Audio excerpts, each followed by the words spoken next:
деп мына кут курулушу ачылганына 3 жыл болуптур жолуна.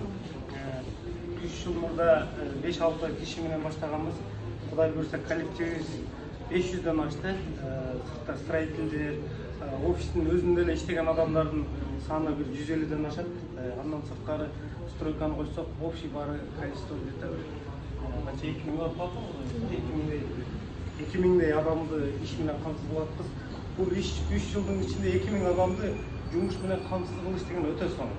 Өтө сонун ийгиликтерге жеттик. Кудай таалам эми түбөлүк ишкертер жок.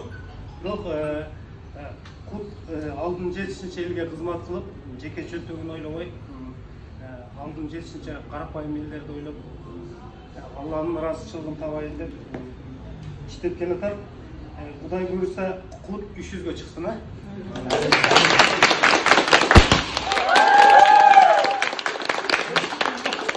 Куттун системасы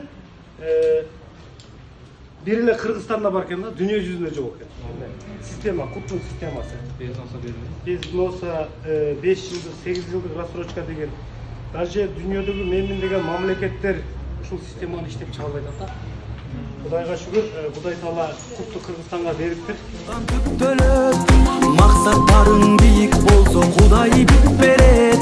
Адамдардын жашоосуна бакыт тартуулар.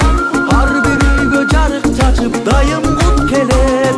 Кут келгенде ар бир үйгө жылуулук берет.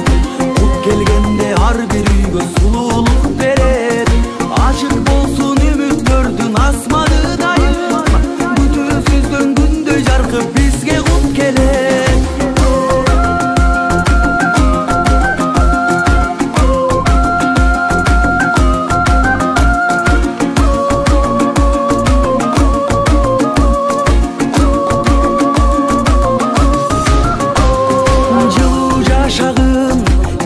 Жашагын, ырыскы кетпей, ырдап жаша.